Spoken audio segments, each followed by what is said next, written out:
ഒരാള് ഒരു വലിയ മൂർച്ചയുള്ള പാറയിൽ വന്ന് തല കുത്തിപ്പൊട്ടിക്കാൻ കൂർത്ത ഒരു പാറയിൽ ചോര ഒലിച്ച് തല പിളരുന്നുണ്ട്.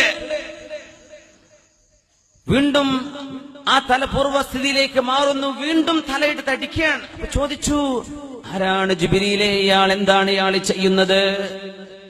നബിയേ, കാന ലാ യുസല്ലി, തലക്ക് കനം ബാധിച്ച് നിസ്കരിക്കാത്ത മനുഷ്യനായിരുന്നു ഇയാൾ. നിസ്കരിക്കാറില്ലായിരുന്നു. നിസ്കരിക്കാത്തത് കൊണ്ട് ആ തലക്ക് ഭാരമുണ്ടായിരുന്ന സംഗതിക്ക് അള്ളാഹു ഇവിടെ കൊടുക്കുന്ന ശിക്ഷയാണിതെന്ന് അഷ്റഫുൽ ഖൽഖ് സ്വല്ലല്ലാഹു അലൈഹി വസല്ലം തങ്ങളോട് ജിബ്രീൽ അലൈഹിസ്സലാം.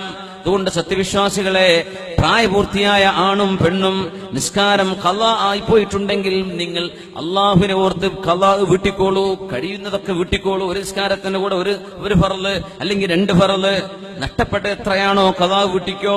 കുറെ പ്രായമായ ആളുകൾ നിസ്കാരിപ്പ തുടങ്ങിയിട്ടുള്ളൂ, ഖളാ വീട്ടിക്കോളൂ. അള്ളാഹുവിനോട് പൊറുക്കലിനെ ചോദിക്കും, പടച്ചവനെ, എങ്ങാനും എനിക്ക് മുഴുവൻ നിസ്കരിക്കാൻ പറ്റാതെ ഞാൻ മരിച്ചുപോയാ എനിക്ക് മാപ്പ് തരണേ. അള്ളാഹുവിനോട് മാപ്പ് ചോദിക്കും ചെയ്യാം, നിസ്കാരം ഖളാ വീട്ടും ചെയ്യാം. നമ്മളതാ പറയാം, അവര് സുന്നത്തല്ല നിസ്കരിക്കേണ്ടത്. സുന്നത്ത് നിസ്കരിക്കാനുള്ള ആരോഗ്യമുണ്ടോ? നീ ഫർള് നിസ്കരിച്ചോ, 2 റക്അത്ത് സുബഹി ഖളാ വീട്ടിക്കോ. സുന്നത്ത് നിസ്കാരം ഹറാമാന്നല്ലെങ്കിൽ പറ്റൂല എന്നൊക്കെ ഉസ്താദ്മാര് പറയുമ്പോ, എന്നാലേ ഞാൻ തറാവിക്ക് നിസ്കരിക്കില്ല, ഞാൻ ഇവിടെ ഇരിക്കുകയാണ്. നിനക്ക് നിസ്കരിക്കാനുള്ള കഴിവുണ്ടോ? നീ ഫർള് നിസ്കരിക്കണം. അതിനർത്ഥം തറാവി നിസ്കരിക്കാതെ കൈ കെട്ടിക്കണം എന്നല്ല അതിനർത്ഥം. നിനക്ക് തറാവിഹിനേക്കാളും നിനക്ക് നിർബന്ധമായൊരു സംഗതി ബാക്കി നിൽക്കാൻ, എന്റെ ഫർള് നീ ഖളാ വീട്ടിക്കോ. 2 സുബഹി ആയിട്ട് ഖളാ വീട്ടിക്കോ, അല്ലെങ്കിൽ 4 റക്അത്തായിട്ട് ളുഹ്റോ അസ്ർ ഖളാ വീട്ടിക്കോ, ഇശാ ഖളാ വീട്ടിക്കോ.